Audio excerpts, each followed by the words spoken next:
Olá, minhas amigas e meus amigos. Nosso encontro desta quarta-feira, 20 de janeiro, uma data importante para o Rio de Janeiro. Foi num 20 de janeiro, dia de São Sebastião, que em 1567, Estácio de Sá, comandando as tropas portuguesas, expulsou definitivamente os franceses do Rio de Janeiro. A França pretendia, através do comandante capitão Nicolas Durand de Villegagnon, estabelecer a França Antártica. Está lá a ilha de Villegagnon, onde está a escola naval, ali do lado do aeroporto Santos Dumont.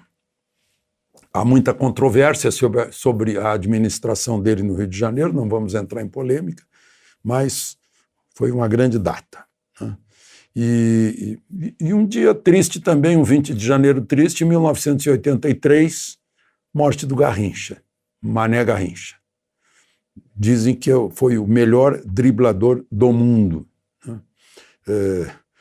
Fez-se a dupla Pelé e Garrincha lá na Copa de 58, na Suécia. Eu testemunhei essa Copa, testemunhei de longe, mas assisti aos jogos todos, inclusive aquele 5-2 final com a Suécia. E tem aquele...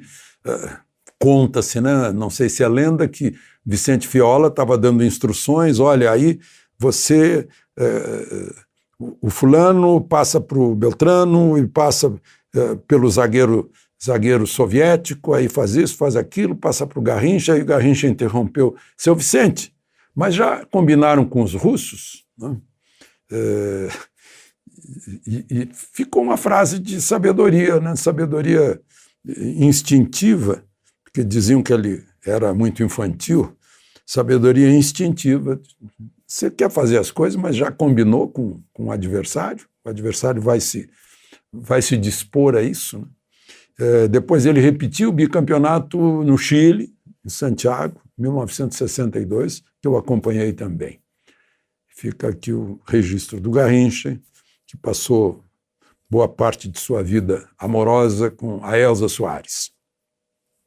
E foi uma figura extraordinária, né? As pernas defeituosas e tal, e eram a obra-prima no futebol. Bom, vamos aos demais assuntos de hoje. Não esqueça de se inscrever e de dar o seu like ou o seu dislike.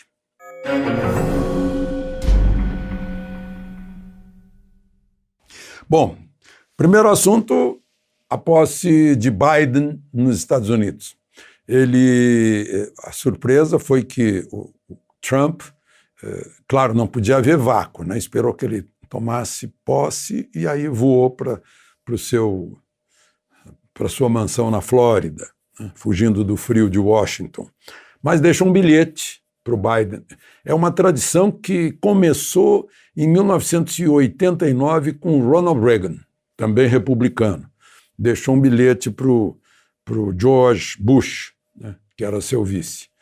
E esses bilhetes ficam assim na intimidade da Casa Branca. E o Trump deixou o bilhete.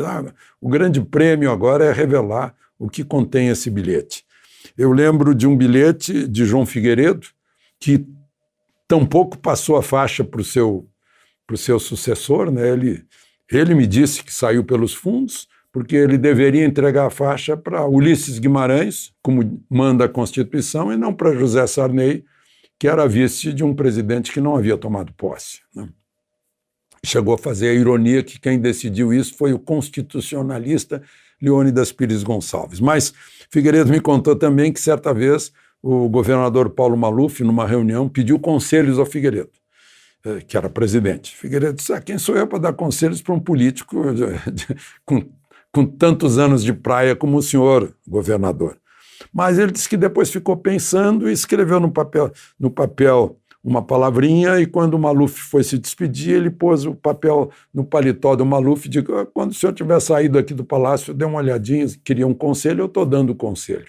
Aí eu perguntei, qual era o conselho? Eu escrevi uma palavrinha chamada humildade. Bom, é interessante, né, que o primeiro ato oficial foi visitar o cemitério de Arlington, junto com outros ex-presidentes, junto com ex-presidentes, com o George W. Bush, republicano, o Obama e o Bill Clinton, democratas, né? Isso é muito forte no espírito americano. O culto aos heróis, né? No caso aí, pessoas que deram a vida pela pátria. Mas a gente vê pela bandeira dos Estados Unidos em toda parte, né? Aqui as pessoas, alguns, né, acham que a bandeira é uma bobagem, né? A bandeira é o símbolo nosso. E o Brasil somos nós. Então, é um desprezo a nós mesmos, né? É aquele complexo de cachorro vira-lata, né? Lá eles cultivam, né? E jamais permitiriam que alguém ruísse as bases da nação, como acontece por aqui, né? Uma aposta masoquista ou sádica para destruir o país, destruir a economia, destruir emprego, destruir vidas. É um negócio incrível. O sujeito fica na torcida, parece o cãozinho do Barão Vermelho, né? Fica rindo da desgraça, fica querendo desgraça. É uma coisa incrível. Bom, mas dá para resumir, as coisas vão continuar como sempre. Relações Brasil e Estados Unidos, né? Bolsonaro era muito próximo do Trump, né? Já mandou uma carta para o Biden, né? Desejando êxito. Não foi a posse, mas foi a comemoração de 80 anos da criação do Ministério da Aeronáutica, graças ao trabalho de Eduardo Gomes, uma figura que é do meu tempo, né? Desde criança a gente ouvia falar no Brigadeiro, o Brigadeiro Eduardo Gomes. Foi candidato à presidência da República, perdeu para o Getúlio, mas logo, né, criou-se o Ministério da Aeronáutica em 41, e em 44 já estavam nos céus da Itália os mais brilhantes e os mais experientes pilotos dos céus da Itália na Segunda Guerra Mundial, os brasileiros, um punhado de brasileiros. Se tornaram os mais experientes porque eram poucos. Morreram alguns, mas eram poucos. Então, eles teve um que fez, o Alberto Torres, fez 100 missões, isso não existe. O americano tinha 15 missões, ia embora descansar nos Estados Unidos e vinha outro, né? Tinha renovação. Era aquela pleiade de heróis, como foram os ingleses, nunca tantos, deveram tanto a tão poucos, né, que defenderam os céus de Londres, os céus da Inglaterra em 1941. Né? E o comandante desse grupo de caça que lá estava é da minha cidade, o Nero Moura. Né? Ele ainda, acho que era major quando comandou o grupo de caça que lá estava. Caça e caça-bombardeio. E Nero Moura acabou ministro da Aeronáutica. E, bom, vamos em frente, nós temos aí com problemas, né, com a vacina, e aí, pobre governador de São Paulo, fez tanto barulho, criou uma expectativa e agora frustração. Né? Parece título de Shakespeare, muito barulho por nada. Né?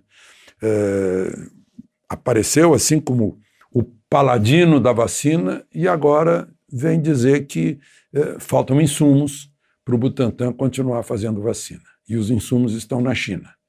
Né? E agora está apelando para o governo federal, que o governo e praticamente culpando o governo federal, né? Como se o governo federal tivesse criado toda a propaganda de uma mercadoria que não vai poder ser entregue por enquanto. Né? E aí sugere que a China não está entregando porque os filhos do presidente falaram mal da China. Ora, chanceler, o próprio Rodrigo Maia, que esteve com o embaixador chinês hoje, o vice, todo mundo diz, não tem nada a ver com política. O próprio Rodrigo Maia diz isso, não tem nada a ver com política, isso é uma questão comercial. Né? As relações não estão boas, não, estão excelentes. Meu Deus, é o principal parceiro comercial, nosso principal parceiro comercial é a China. Nós compramos produtos industrializados da China, sim, perguntem para os produtores nacionais se estão satisfeitos com a quantidade de produtos chineses que entram no Brasil. E os chineses estão se alimentando com a carne brasileira, né? Estão alimentando, estão produzindo ração, produzindo óleos com a soja brasileira, estão produzindo automóveis com minério de ferro brasileiro, né? Produzindo aço lá. Então, é uma conversa fiada, é uma narrativa de novo, né? A China tem lá os seus problemas internos da produção de insumo, não está entregando para países europeus também, né? É um concentrado, digamos assim, para a gente entender, né? Como as franquias de Coca-Cola, né? Podem fazer, mas quem manda o xarope é a Coca-Cola, né? Então, agora a propaganda da vacina do governador Dória dizia assim: vacina do Butantan, vacina de São Paulo, vacina do Brasil. Não mencionava sequer a China nem Coronavac. Será que a China não ficou chateada com isso? Porque a gente sabe que a vacina é da China. Mas a propaganda está assim, eu recebi, está muito bem feita a peça publicitária. A vacina do Butantan, a vacina de São Paulo, a vacina do Brasil. Não fala de China nem da Sinovac, que fez contrato de fornecimento. Bom, sim, e a mesma coisa, e vejam só, né, tanto a Fiocruz, porque a AstraZeneca, que fornece a Fiocruz, está na China, né? É uma empresa anglo-sueca, mas a produção dela é lá na China.